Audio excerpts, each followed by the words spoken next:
Hey guys, welcome to Anfield Index Pro, the season review. We have got some great shows lined up. I'm sure you already have heard the first episode where myself and Guy did our review of the best highlights of the season. And you know what? We have star-studded guests for you, the best guests. And today is a no disappointment. It is, I'm going to say, the face of YouTube for us when it comes to the watch-alongs, and also a pinnacle part of the Gags Tandon show as well. Gags Tandon show would be nothing without this guy. It is Jack McIndoe. Welcome, Jack. Morning, Nina. Morning, everyone. Obviously, we are recording this in the morning. But yeah, hope you're well, mate. And what a season has been for the Reds, and look forward to getting stuck into today's episode, mate. And this has been your first season with Anfield Index as well, hasn't it? As well, and doing the watch-alongs, so you picked a good one. Lucky me, lucky charm. I don't know, but yeah, it's been a fantastic privilege for myself anyway, and yeah, it's just made up like all of us anyway. Great scenes already over the last couple of weeks, and yeah, long may it continue. Keep on winning. Indeed. Right, well, Jack, I didn't drag you here for nothing. We've got some hard-hitting questions for you. And I think I'm really interested and intrigued by some of these and what people will answer. But I'm going to go with an easy one, or a pretty straightforward one for you first. What were your expectations when Arne Slot came in? You know, you've got a man like Jurgen Klopp leaving, and then you kind of look at the transfer window as well. The whole Zubimendi thing didn't happen, and then we just get one Chiesa in. The manager that I will be honest knew very little about. So, what were your expectations when he came in? And how surprised are you that he's won it in his first season? Yeah, I think first off, I personally didn't know a lot about Arne Slot. I wasn't the biggest watcher of the Eredivisie as time in Feyenoord. Personally, one of the managers I would have liked prior to obviously Arne coming in was obviously Hansi Flick before he went to FC Barcelona anyway. But yeah, it's we all know the very much the expectations of most managers coming into any big football club, but most importantly, Liverpool. It was extremely difficult. The type of character Klopp was, him coming in, of course. Arne, it's replacing a manager of that ilk. It's never easy. But I think the expectation for me would have been Champions League. Would have been very happy.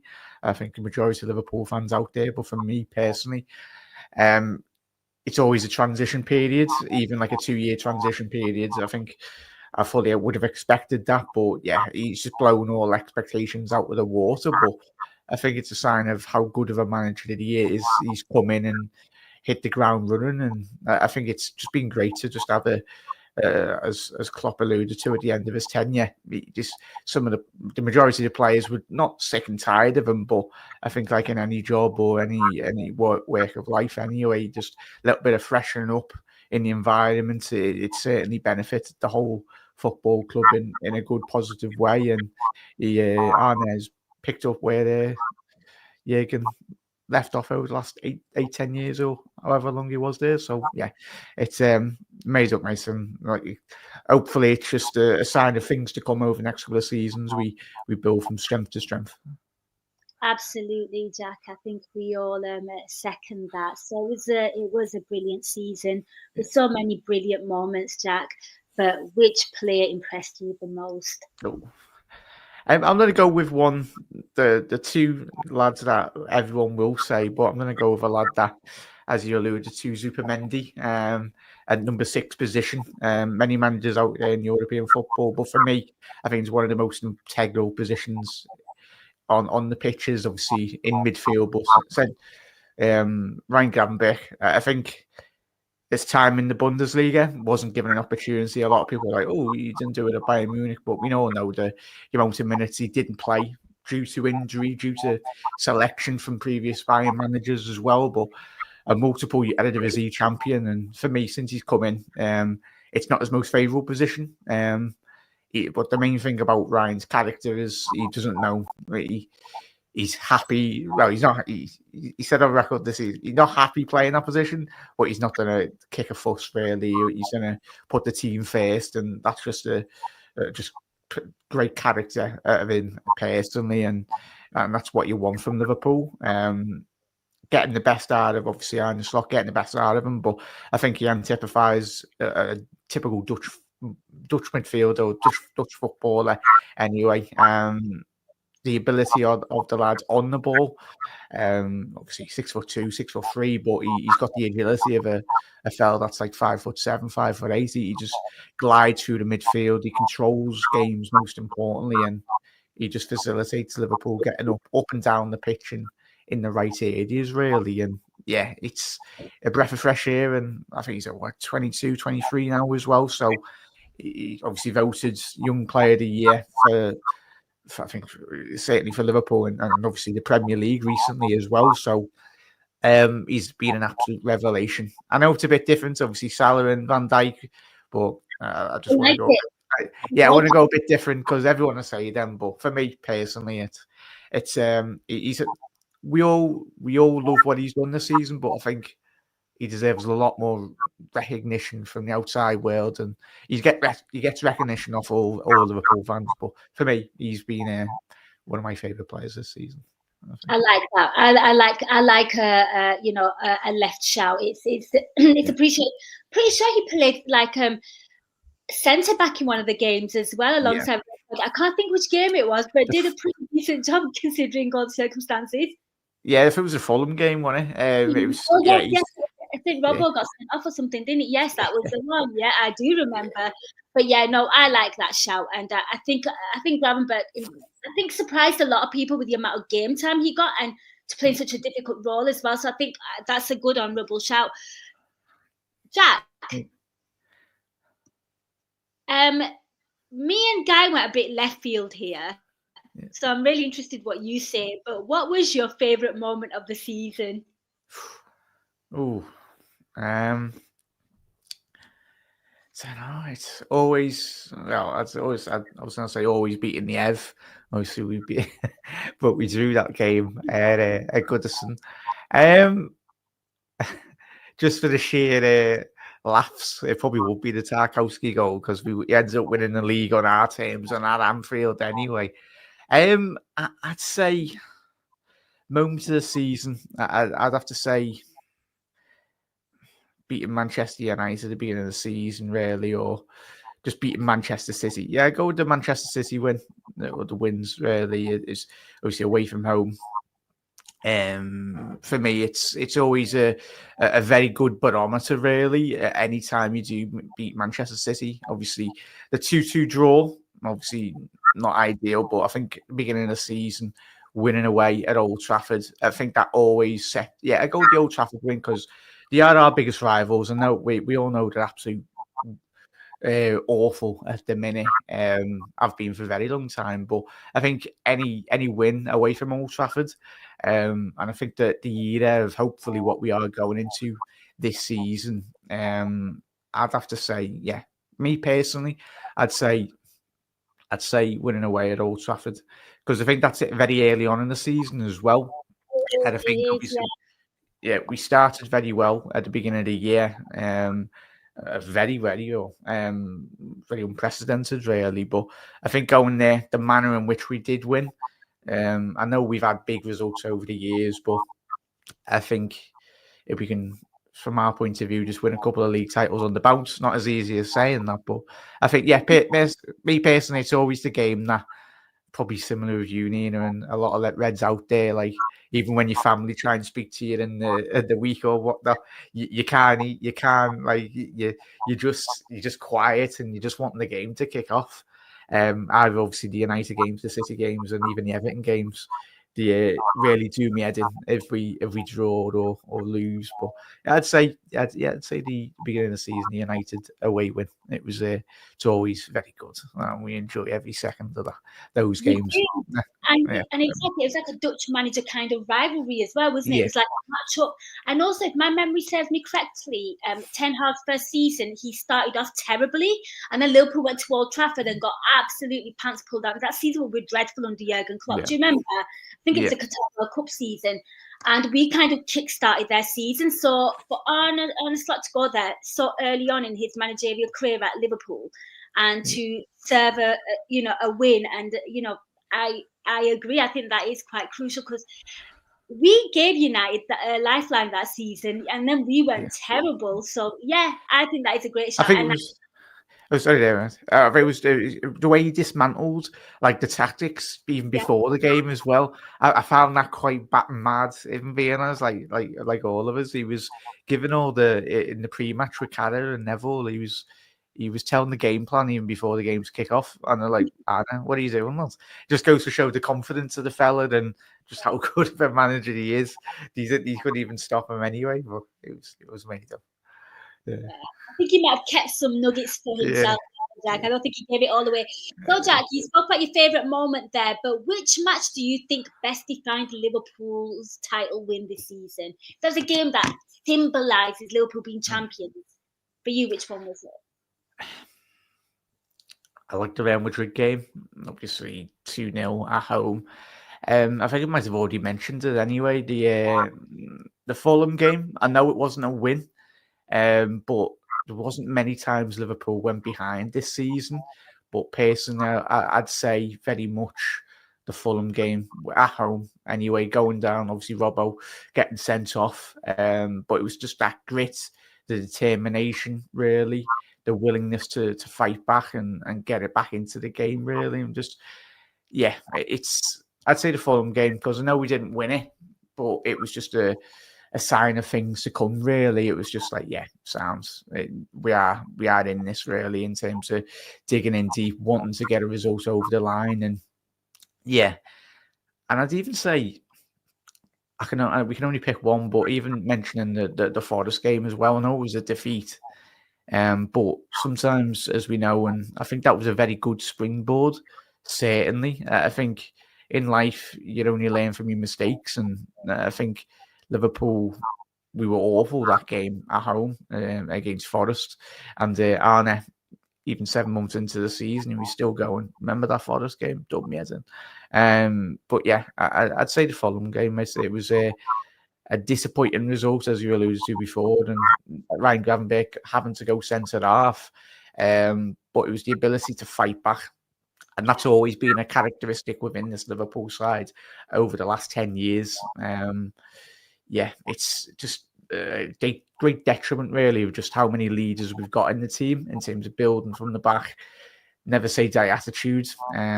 So I'd say, I know it's not a result or like a big result in terms of getting 3 points, but I think just antipies the fight back and the characteristics throughout the whole of the squad, mate. The Fulham game, Guy picked that one. Spoiler alert, yeah, Guy picked that one. So you're not wrong in singling that game out. And the Forest game, I think I highlighted it as one of my favourite moments of the season because that's the moment I realised that Arne Slot is a serious winner in terms of how he took that defeat. So personally kept bringing it up. So that was when I was like, oh, okay, you mean business. It really bothered him that he lost that game. So yeah, I think, Jack, you're nailing these. These are awesome. I love these answers. So, okay, so you picked those games that best defined Liverpool's title winning season, the grit, the grind, the determination, because I think there was a lot of that this season. But was there a particular moment or a game where you were watching Liverpool and you thought, yeah, they're going to be champions? Yeah, and it might sound mad, but it will be the first game of the season, mate. I think it's the first game of the season. Like, I think I remember watching the Tottenham game. Obviously, in Klopp's very first game, and I think you can very much straight away, just when all of us are watching countless hours of football, but even just the first 5-10 minutes. I know we were awful in the first half, and Arne took off Jarell Quansah, but just the patterns of play and very much the beginning of the season, and then obviously we just mentioned the Man United game a couple of weeks after it as well. But yeah, the first just when you were just identifying certain players, picking up the positions, the players were moving extremely different compared to the previous years under Jurgen Klopp. The ability of Maka, Gravenberchs, Salahs, from a technical point of view, when they were picking up the ball, he just weren't picking up the ball in the usual positions. They were wanting to drive, and there seemed to be a technical understanding. I felt personally that it was intriguing, and just the ability of, and I loved his post-match as well after the game, Arne. It was sad on Joel Quansah, but thankfully he's kept working hard, and it's the type of personality Joel is. He's not done a bit similar, like I mentioned with Gravenberch. The squad is a good squad, and they're not big characters like the Man United team. They're not going to throw the toys out of the pram and whinge and moan. They're going to dig in and work hard, really. But he got hooked off, Joel, and yeah, it was certainly one of my favourite games of the season, the beginning of the year, really. And I think that was just a very good springboard for this Liverpool team going into the back end of the season. That it was a case of just building from strength to strength for me. You've made a rod for your own back here, because you're going to do the watch along now, and you might do the post on the first game, and everyone's going to bombard you with, are we going to win the league? Have you got that feeling, Jack? So you know what? You brought this upon yourself. Yeah, I think all the WhatsApp groups will be happy with you as well. So yeah. Click me up anyway. There we go, chat. Yeah, you know what to do, everyone. Right. I love the early confidence, by the way. Who was your unsung hero, though? You know, that one that kind of went quietly under the radar but worked so hard, or, it's quite hard because, Slot didn't really use his subs an awful lot. He had a core set of players that he just stuck to. So, I mean, who are you picking? It's the fella that might be departing for me. And I say as well, Caoimhin Kelleher, the Irishman between the sticks. I think the period in time in which he come in, we're very blessed with Kelleher. I wish him all the best, like all of us, if he is to go to Brentford. I think there's reports this week that he might be leaving as well. And I'll be disappointed because I don't think Liverpool have ever had a better second goalkeeper in my lifetime. Obviously, 30 odd years of watching the Reds. Don't know the generations in the 50s, 60s, and 70s anyway. Obviously, Clements and Guaballard and that, but I don't think their understudies were at the level that Queeve is at the minute. The fact that he played such a big importance last season in the Premier League, because that is very detrimental, really. We've seen second goalkeepers in the Premier League or in European competition, but the fact, the period in time that Alisson, he's had his injuries like over the last 12 months, and hopefully he stays fit, but obviously Mavrashvili coming in, but for me it'd be Caoimhin Kelleher. It's so understood in terms of how difficult that is. The fact that he come in and he just wasn't. Maybe still haven't got over that Newcastle goal.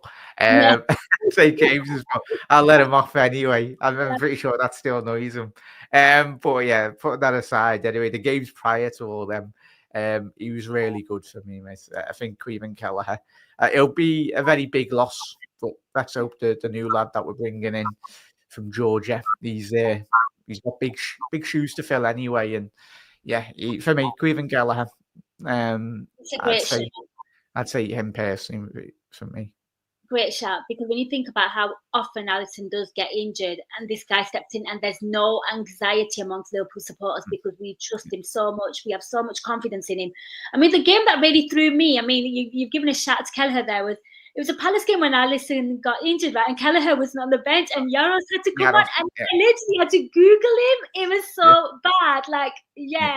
So, no, great shout for Kelleher, and I wish him all the best. And we were very, very lucky to have a second goalkeeper. And now, again, like you, I don't think anyone in the Premier League for the longest time could boast about having such a great second keeper. Like, I'm going to be, brutally honest, and to be called that much into action as well. And he was called so much into action, so fair play to him. I like that shout, and I think a lot of people will be picking him as well. And I think a lot of Liverpool supporters will always wish him all the best. And I think he leaves on really good terms if he is, of course. And I think it looks highly likely, doesn't it? Yeah, he's a great character. Anyway, he's one of them that, and just even like you've seen down the years, he's not being a lad that moans. He said politely that he wants to play a lot more games, but he's going to be fantastic for Brentford.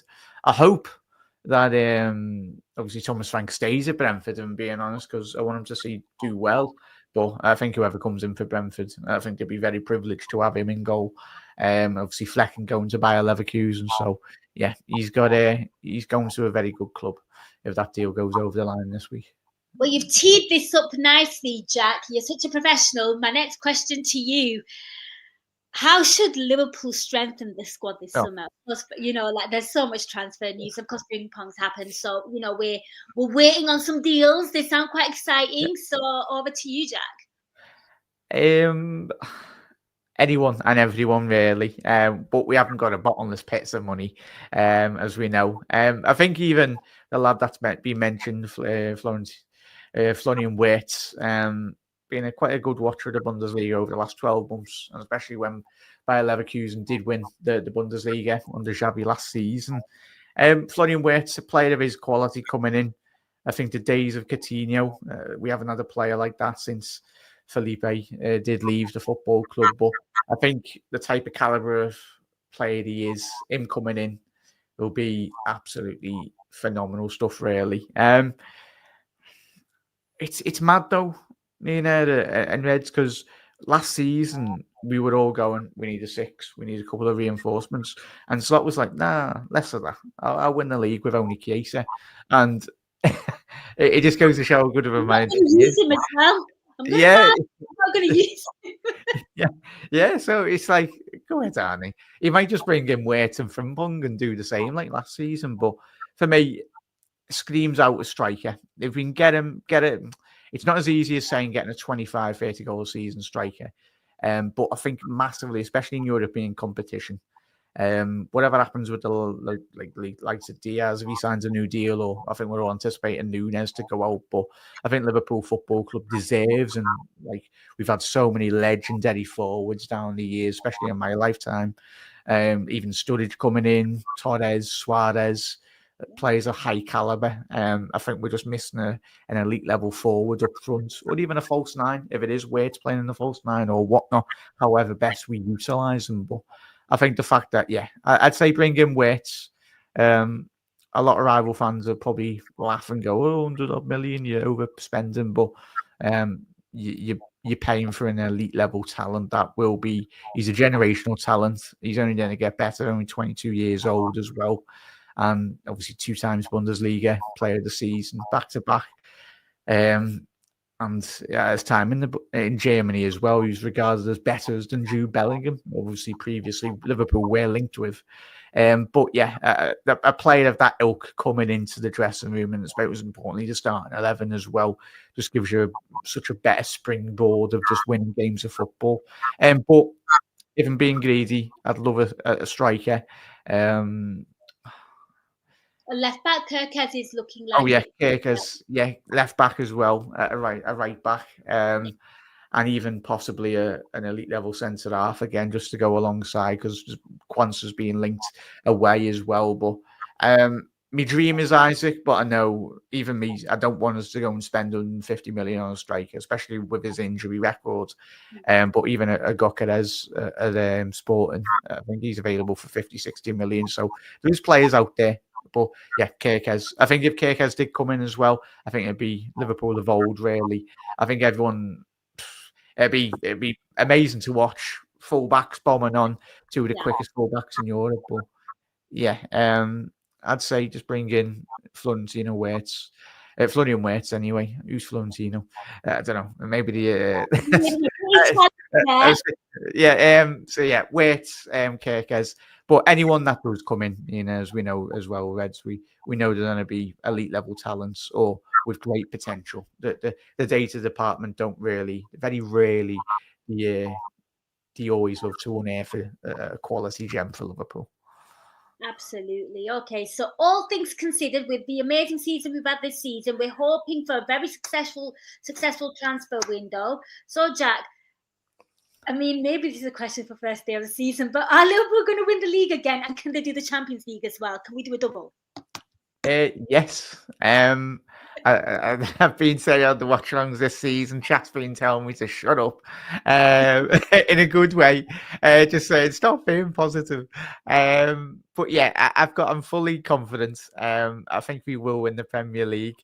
I just think all of us have already seen this Liverpool side under Arne. I just don't think Manchester City are going to have enough, really, if I'm being honest. I think there's so much emphasis thrust upon, obviously, Erling Haaland. I think the departure of Kevin De Bruyne, yes, De Bruyne's legs fell off over the last year or so, but City will spend money, but I think it's bigger than just the fact that they're bringing in Pep Linders and there's been a reshuffle in the backroom staff. I think very similar to the time in which we did see Brendan Rodgers, all of his technical department did get all behind him left, and then we know what happens with him. But I think Pep Guardiola he's on thin ice really with City, the City hierarchy. Considering how good he's been, and he's been phenomenal, one of the best managers we've ever seen in football anyway. But we know the level and expectation Liverpool have performed over the last 12 months, and give it another pre-season, give it another 6-8 months down the line for Arne, and this team's only going to go from strength to strength. There will be reshuffling, but I think even the Champions League, if Liverpool don't do it in the Premier League, we're winning one of them, certainly. Put absolutely everything I can on Liverpool winning the Champions League or the Premier League. If you had to pick one, if you had a preference, which one? Prem. I think all of us would. I think, and this is why I picked the Man United game a couple of minutes ago anyway. Just it's always fantastic to win at Old Trafford. Get his way and get on another universe of Premier League title wins. Just get away from them, especially when they're absolutely awful at the minute. Premier League, bread and butter, as Shankly said all those years ago, it should be. And the fact that over the last 10-year period, we've come extremely close. We've got 6 European Cups. It's always nice to add to them, but there's certain clubs in the Premier League, Arsenal, that haven't won a Champions League anyway. So, it's always good. But the Premier League for me, Nina, win as many as we can, and just get greedy. Win them all, ideally. But yeah, and then we'll have another trophy celebration at the end of the season. Yeah, an even bigger one as well. But Jack, you've pretty much answered everything there. Really, really enjoyed your contribution to this. Before I let you go, is there anything you'd like to plug? Where can people find you on social media? Yeah, just Jack McIndoe on social media. Thank you, Nina. And look forward to this season as well. Get excited with the transfer news and everything, really, mate. But as always, thank you for everyone that is continues to support the watch-alongs, and most importantly, everyone in Anfield Index as well, everyone. And thank you from my point of view to everyone on the team and everyone in the audience as well. Thank you for welcoming me with open arms. It's been an absolute privilege, and look forward to the new coming season as well. We're all going to harass Jack on the first day of season. But guys, that was his season review. We hope you enjoyed it. We've got more guests coming up. We can't give any spoilers. So you just have to stay tuned in. But thank you so much for listening. Thank you so much for watching. Take care and up the Reds. Yeah. Stop the recording.